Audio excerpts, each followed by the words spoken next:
Hi there, and welcome back to the Midlife Happiness Project. This week's episode is a bit of a departure from our regular format.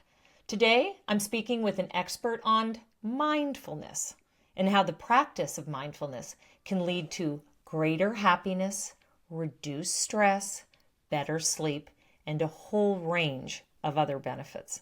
My guest is my friend Alan Weiss. He is a fascinating person. He was a professor at Stanford, and now he is a retired USC professor, a successful entrepreneur, author, mindfulness teacher, and perhaps the most Zen human being I have ever met. So join me on today's episode and learn how mindfulness can add to your personal happiness. My guest today is Alan Weiss. Hello, Alan. Hello, Sarah, and hello, everybody. A little bit about Alan. Alan received a BS from UCSB in electrical engineering and an MA from Ohio State University in counseling psychology before turning into a professional musician with a band in Kansas. He then went on to get an MBA and PhD in marketing and started his academic career at Stanford. He then finished his career at USC, where he became the director of Mindful USC. He is also a senior teacher at Insight LA, where he has taught mindfulness classes for the past 17 years. He started meditating in the mindfulness tradition in 2005 and in 2011. Los Angeles Magazine noted his Basics of Mindfulness class at Insight LA as the best of LA. Side note, he has also recently published a book called The Brand's Benefit Playbook, which is a strategic guide that helps businesses win in the marketplace by focusing on brand benefits. That's just a little side note if he wasn't interesting enough. That's just another little detail. But clearly, Alan is a busy guy. He's a very interesting, complex person with a lot of life experiences, and I cannot wait to find out more. So again, welcome, Alan. Well, thank you so much, Sarah, for having me. Absolutely. Yeah. So we could probably talk about any number of subjects with you, without doubt. Okay. But today, I thought we would focus on mindfulness. Okay. And before we start getting into it, I think a lot of our listeners and viewers have sort of this idea of mindfulness. We hear that word thrown around a lot. I think we have sort of a vague idea. But can you sort of define, as you know it, what do we mean by mindfulness? Sure. Mindfulness is got the way I explain it to my students is really it just got two parts, okay? The first part is just paying attention to the present moment, okay? And that means your body sensations, your emotions, and your thinking, okay? But the second part is just doing this without reacting, without judgment, just noticing. Okay, this is thinking. This is thinking. Okay, anxiety arises. You know, oh, this is anxiety, or anxiety's like this. Okay, that's really basically what mindfulness is. Now, it doesn't come easy, of course, and this is the reason why people have to meditate, because nobody has this naturally, but that's how it basically works. And you know, as I mentioned, I've been doing this for a long time, and but I can tell you the story if you're interested in how I got into it, because that's I actually practiced. I learned transcendental meditation like a long time ago, but I couldn't stick with it because in retrospect it was a concentration meditation, and that's not what mindfulness is, because it allows your mind to If there's an emotion, you move your attention to your emotion, etc. Um, but what happened for me was that was diagnosed with a brain tumor in 1997, and and anyway, I had an operation. It was successful and all of that, but I had to go back every year to have an MRI done, and it was during that time period when my anxiety level just went through the ceiling because I was so anxious about every year that I had to do this MRI. And I tried all sorts of things. I tried psychotropic drugs, I tried psychiatry, I tried psychology, and all of that. None of it was working for me, and I ended up going on a kind of a mindfulness retreat for 2 days in Los Angeles. And it was really interesting because I went up to Trudy Goodman, who was running it, and told her about my experience, and she said, okay, if you want to get rid of your anxiety pretty quickly, I want you to meditate 45 minutes every day. And I went, what? And she said, yeah, Mm-hmm. try it. And so that's exactly what I did was I started meditating, and I joined a group, and I started doing this, and I've been doing it ever since, you know. I think Trudy just saw me because I was a faculty member at USC. She thought I'd be a good teacher, so she got me involved in all of this. And so that's how I got into mindfulness, and I've been teaching it now for, as you mentioned, since about 2007, I guess, is when I started teaching it. And it's been fun. It's been really enjoyable. And I've learned a great deal about a lot of different things. And I think one of the things that we're going to talk about is what I've learned about happiness and kind of and how that arises, you know. And I'm not saying it just comes from mindfulness. It comes from a lot of different things. But So that's what. here's a question then. Can you practice mindfulness without meditation, or are meditation and mindfulness one and the same? Well, I mean, you can do walking meditation, okay, which is really where you just walk, and instead of just noticing the physical sensations of walking, okay, and we actually do this on retreat a lot, you know, where you just literally are just walking, but instead of saying, oh, there's a bird over here and this is really nice, you're just paying attention to the physical sensations of walking, and that's it. That's one way to do it. You can actually sit outside and close your eyes and just listen to sounds, okay? But instead of saying, oh, there's a bird, there's this and that, you just basically say, okay, this is hearing. This is what hearing is like. And you're just noticing what I call the kiss of the sound, okay, the very first touch of the sound. And so those are simple ways that you can actually practice mindfulness without having to close your eyes, sit down, and do a daily meditation.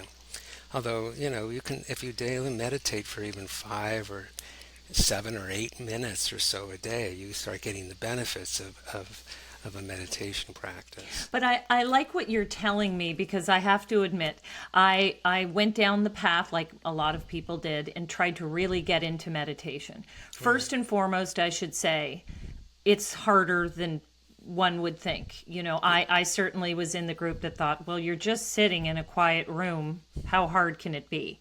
But it sounds so ridiculous, but it is the truth. Thinking of nothing and being Right. present in the moment is incredibly challenging.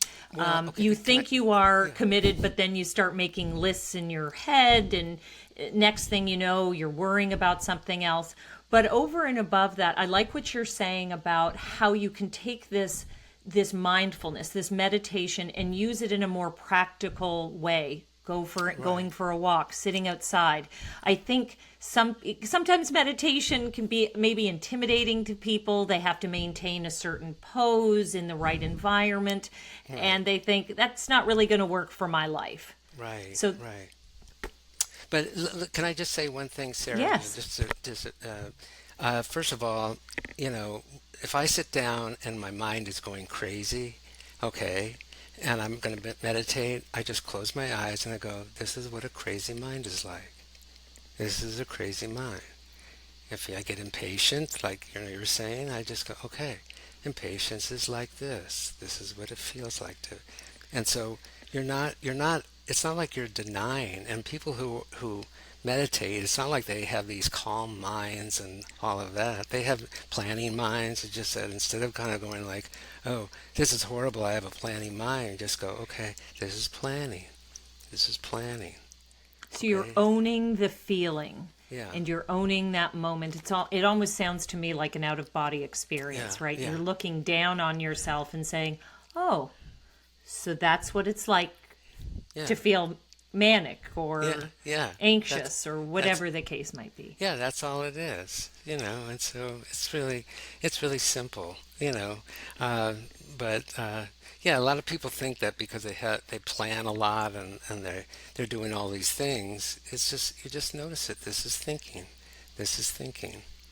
This is what thinking is like. Okay.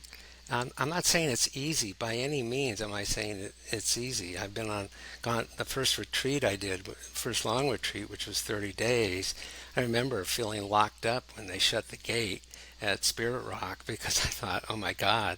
But 2 days into it, I was a very mellow, low-key person. But for the Well, first 2 days, I'm going to need you. I'm going to need you to be a little bit more specific because you're very modest. You're playing this down.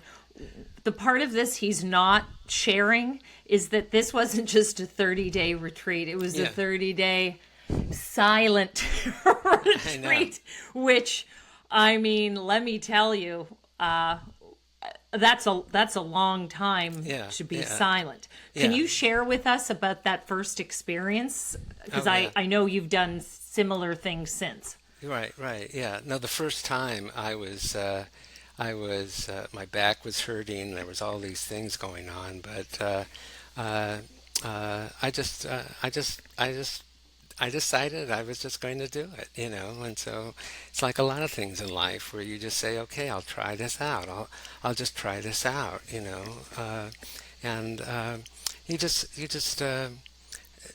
I'm not trying to sell people here on mindfulness, okay? I know because there's something more profound that I've learned through this whole process that I think is general for everybody, and I think it's really kind of a sense of our happiness, and it's something that I've learned about myself through this whole process as I started meditating, and something happened to me that really started putting it all in perspective because I'm like a lot of people who've kind of gone through life, and I found times when I've done things that brought me happiness, etc. But I couldn't understand, like I said, well, what is it about these things that really, made me happy? Yeah, there were things I liked, but whatever it is. But, what was interesting was that I started working with this one teacher named Lee Brasington. And he was referred to me by Jack Kornfield, who's a major figure in mindfulness and Buddhism. And he got me interested in what's known as the jhanas, which are these deep states of meditation that bring just amazing amounts of joy and happiness during the meditation. It's an amazing experience to experience this. But he had a teacher that said something that I thought was really interesting. And it started mapping into my own personal experience, which was, she said her name was Ayakema, okay, and she was a Buddhist nun from Germany. But she said something that I thought was very interesting. She said, when you see a beautiful sunset and you get such delight from it, it's not the sunset that gives you the delight. It's the immersion in the sunset that gives you the delight. And when I read that the first time, I went, oh, I get that.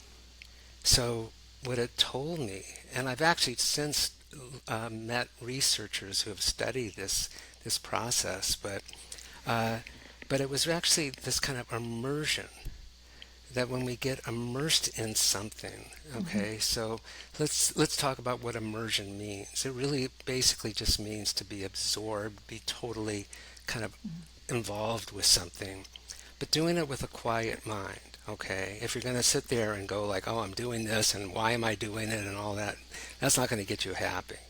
But if you're just doing something and you're just totally invested in it, you're totally absorbed with it, you can see that it brings happiness. And for anybody who doubts this, just think about a movie you've gone to that you've just been totally absorbed by, and how much you enjoyed it. The absorption is what made you enjoy it. Or if you have a book or something, Sarah, you run, etc. I'm sure that there's times when you're running where you're just totally absorbed in the whole experience, and all of a sudden, if you look, you've got a smile on your face, and that's Mm-hmm. because of the absorption that you're in. And what that told me about was that it doesn't make any difference what you do. Because I got into these amazing states by just being absorbed into my breath. I mean, the breath isn't that interesting, right? It's not like uh, you know, a sunset or a beautiful sunset. It's just breath. And what it says is that it doesn't make any difference what you're absorbed in. It just, the absorption itself is what gives you the delight and happiness. Okay? And so, in a lot of ways, since this is about like a happiness project, what I'm basically saying is, which the job for every one of us, like, I used to be a professional songwriter, etc. I still write songs. And whenever I say to myself, gosh, I'd really like to be happy today, I just go into actually this room that I'm in, which is my studio, and I sometimes sit at the keyboard, or I'll sit and I'll just kind of like, I'll just put on headphones, and I'll just be in this absorbed state, okay? And I just love it. And it's not because I'm a great musician and all of that sort of stuff. As again, it's the absorption, it's the immersion that is actually creating this experience that I'm having. And so my, when I think about like your listeners and the people who are watching this, I'm different than other people, and I guess this is what you were trying to get at, because I'm not saying it's unique to every single person. It's almost like, if you want to find something that's happy for you right now at whatever stage of life is, just look around and say, what can I get absorbed in? What can I get immersed in? Mm-hmm. Knowing that it's the immersion that's going to create the delight rather than what it is. Okay?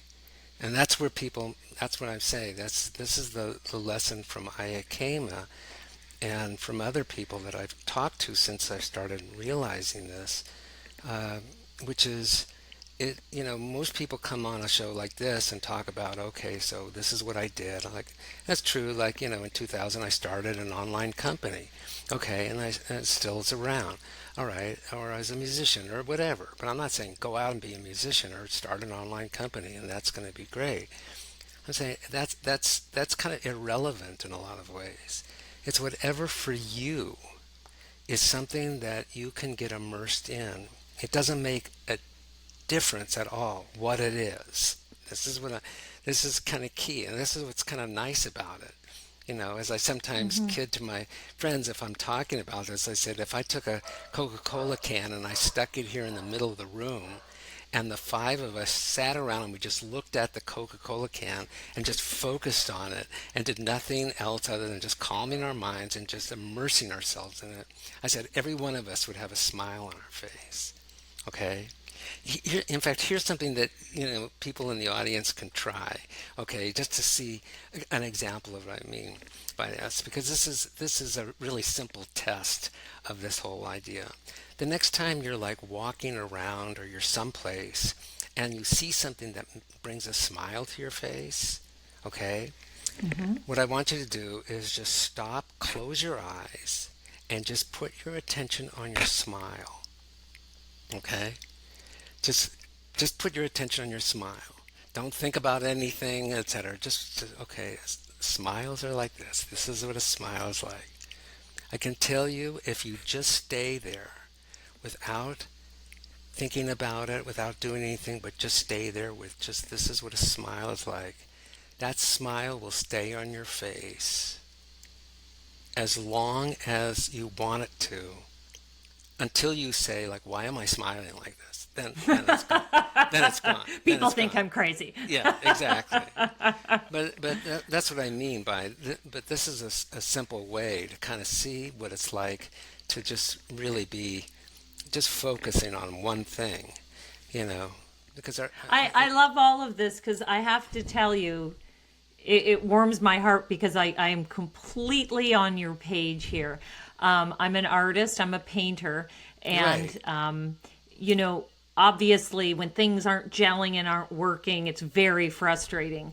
But the flip side to it is when you are so, I love that word, immersed. right, Because when you are in this activity of, in my case, in painting, and I'm so immersed in it, I honestly am at my happiest. yeah, It's one of these things where, you know, and I know other people have similar experiences when you're yeah, really involved with something that you love and you're just really in it. yeah, Time goes by. that's right, You have no sense of time. You know, I look up and how's this possible? I've been doing this for 6 hours. right, Again, it's because you are truly in the moment. that's And right, what I also think is really interesting, and this is, I have to kind of mention this is sort of distinctly at odds with what a lot of people do in a quest to be happy, which is busy themselves, oh, right? So this idea of, oh, well, I want to be immersed, so I'm going to do this. I'll take a class here, and I'll do a bit of this and a bit of this. That's great. And hey, if you want to better yourself and learn something new, oh, yeah, I'm all for that.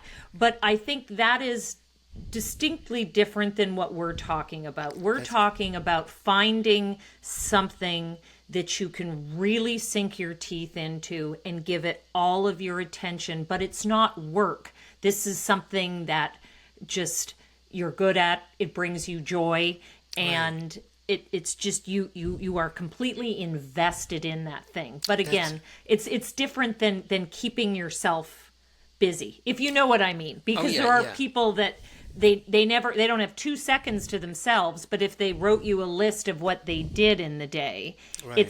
it's this and that and this and that, but it's that will not give you the same sort of feeling. I think when people do that, it might give them a little bit of happiness, but the only way the problem with it is that, you know, they don't know exactly how to get back to that place of happiness. Right. When you realize that it's about immersion, then you realize, okay, I just need to get immersed. I mean, that's my path. I know, you know exactly what you have to do. You know, you can be like sitting there with your crazy mind, you know, etc., and say, okay, I want to get happy right now. Okay, so how do I do that? You know, you can't. It's not going to happen by making yourself more busy. It's going to happen when you identify what it is that you can get immersed in. Now, I will say this: if you can get immersed in your job, okay, and what I mean by immersed, you can't be sitting there like in your job and working and doing all of this, and at the same time going like, am I good enough and all of that, because that you don't have a quiet mind anymore.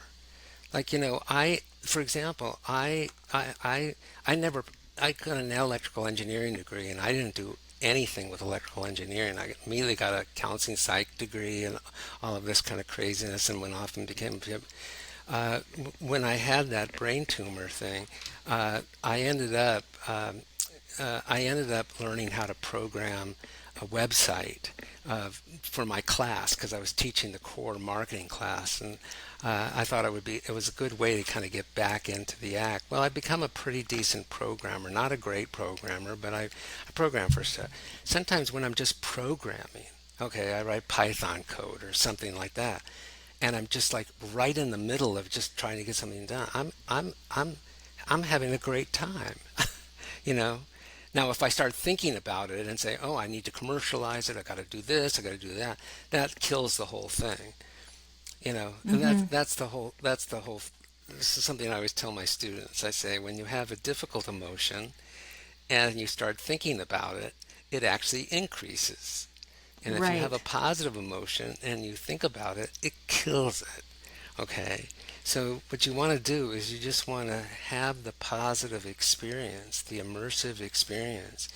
And don't start thinking about, I'm sure, Sarah, like if you're sitting there saying, okay, can I sell this? How much can I sell it for? And all of that, all of the fun goes away. Mm-hmm.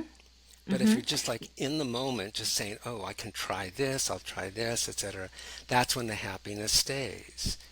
And so it's just important to understand the distinction between, like, what is immersion? It's a quiet mind and being absorbed into something. And Okay. being and the cliche people talk about being present in the moment, but this is a perfect application, because certainly what we're talking about, certainly as it pertains to me with painting, let's say, Right. if you are focused on the end result, you're 4 or 5 steps ahead. If Right. you're invested in that moment, what you're doing, Right. the results are better, ultimately, and you are happier, Yes. Just think in, without a doubt. yeah. Think in terms of aspiration instead of expectation. Okay. You aspire for this, but once you say, okay, I expect this, then all of a sudden it's game over, you know.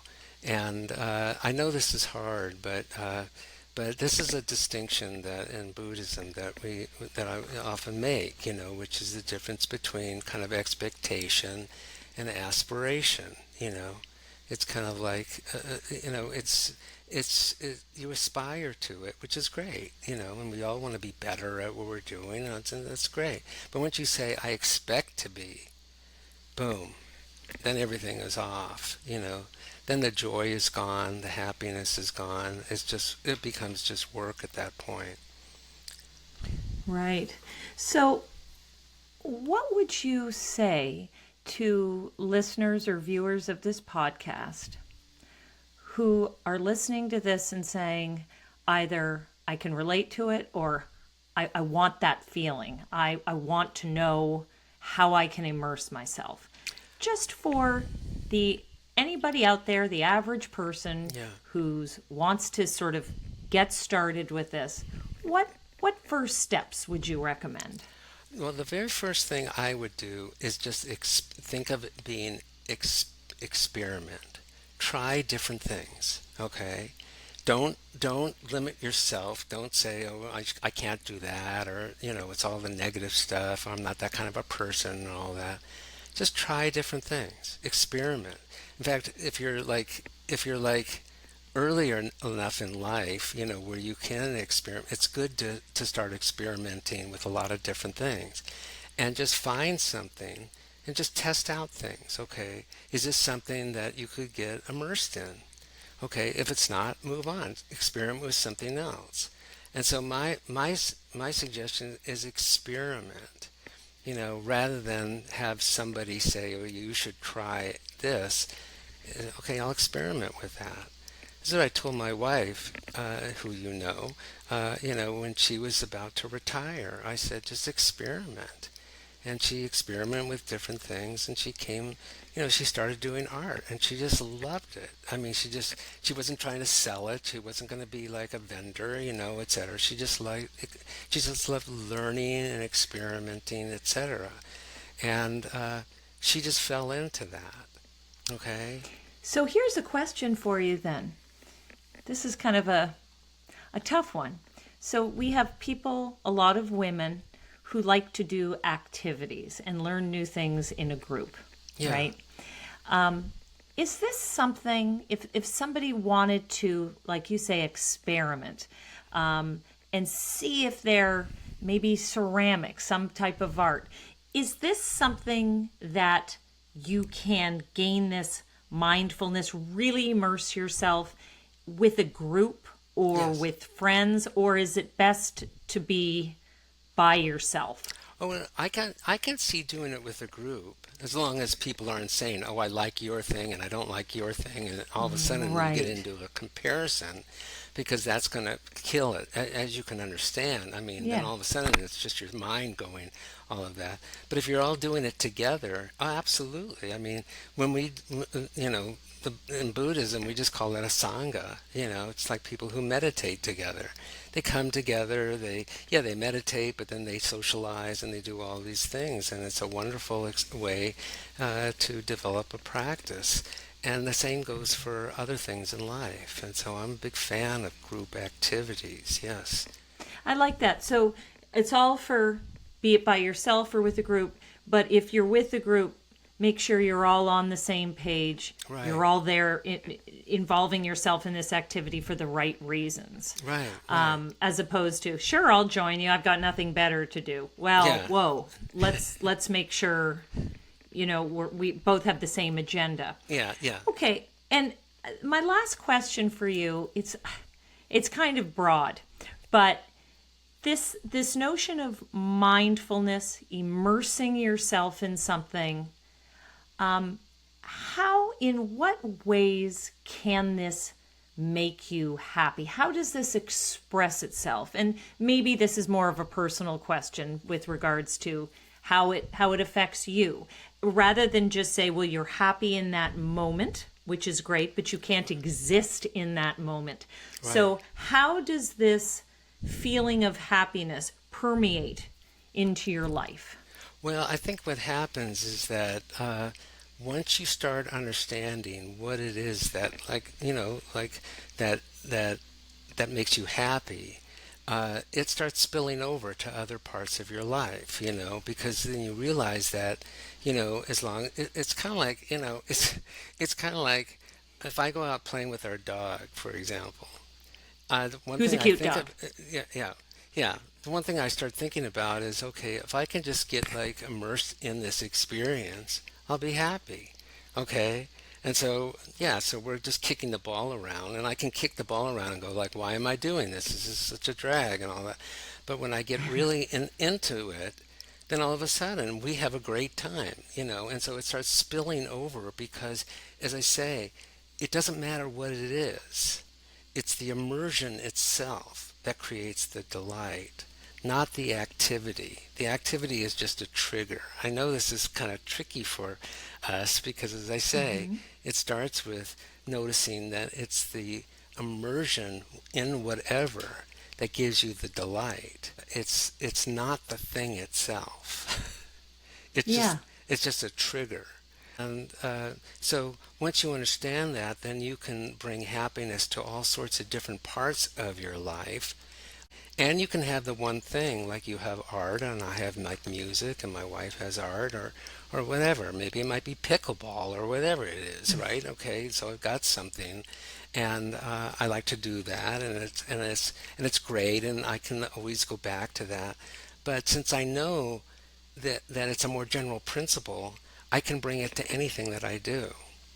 And in fact, I sometimes wonder if when people say I had a happy experience with anything, that really what they are really saying is that I got really invested in this thing. It's just that they don't notice it. That's what I mean by it's one of these subtle things that we don't know, and I didn't know why I was so happy. Like when I started Marketing Profs, my company, it's just that I was having a great time. You know, I was learning something that was brand new. The web was brand new, and all of this kind of craziness, etc.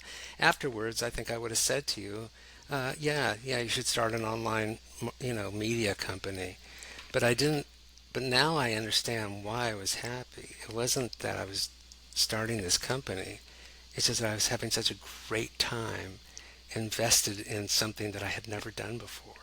And owning that in the moment and saying, it makes me happy. Because people sometimes, I think, we're our own worst enemies, right? Yeah. Like you get joy from something and maybe you say, oh, that was silly, or that was a passing thing, or I could never recreate that, or that was strange, whatever. And then they move on. Take a minute. Appreciate it. If it made you happy, and it might be at odds with the person you think you are. We've all had experiences or tried things and we think, well, that was kind of fun. But then you think, well, like you said, that's not really my thing. Yeah. It's okay to own it and say it might not be aligned with your other interests, but Right. if it makes you happy, embrace it. Yeah, yeah, absolutely. You're not doing this for other people. You're doing it for yourself here, and you should look at your own well-being first. As we always say, if you put on your mask first in an airline, you don't put on your kid's mask first. You put on your mask first. If you can be really happy, if you can really, just find something to be into, that will spread to other people. I guarantee it. These positive experiences that we have spread to other people as easily as negative experiences spread to other people. But I'm not into negative experiences. I'm just into positive experiences. And how it can be contagious. Yeah. Absolutely. Absolutely. And lastly, the other thing, we've talked about in this program before, which is interesting because I know both you and your wife are retired, certainly from teaching, not from living very full lives, of course. But what's interesting is that the two of you have stopped doing something that you've been paid to do. You have that in common, that you have this professional life, and now you've switched over to this new life you have. But I would suspect a lot of the reason you are happy is because you did the work, right? That's right. You thought about this mindfulness. You Right. thought about how you want to spend your life, Right. what you want to do with your days, what you value. It all sounds so simple and basic, but I know when you and I were last speaking, it seems so like common sense. But the reality is, most people, when they enter a new phase of their life, they're hopeful it'll work out, and Right. they'll continue to do things that they deem fun. But the reality is, you have to think about it. You have to be mindful and invest in. If you want to be happy, you have to have a plan. Right. And just being conscious, sort of consciously thinking about this concept of mindfulness is part of that planning, as I see it. Right, right. That's why I'm saying experiment. Now's a good time to experiment and just see. And don't wait until some later time, because then you're going to feel like, oh my God, I got to find something. But if you start experimenting now, you'll believe me, you'll come upon something, and it might be something that you would never in a million years have thought about, on your own. It just kind of just showed up. And it was only because your mind was open and you were willing to try out different things. As I said, you don't have to try out something very long before you either know it kind of grabs you and would interest you or wouldn't interest you. So experiment. Absolutely. Well, on that note, I have to say that after today's discussion, I think a lot of people listening and watching, next time they are appreciating a sunset, Yeah. they will think about exactly what you said, myself included. And on that note, it's been a delight to have you as a guest, Alan, on our show. And maybe at some point you'd consider coming back. I know we've just scratched the surface. You're an incredibly interesting person, and I've just cornered this one part of you to discuss, but it was an absolute pleasure having you on our show today. Well, thank you, Sarah. It was my pleasure to be on your show. Thank you. Absolutely. Okay, well, I will mindfully see you all next time. Thanks for joining us. Thank you.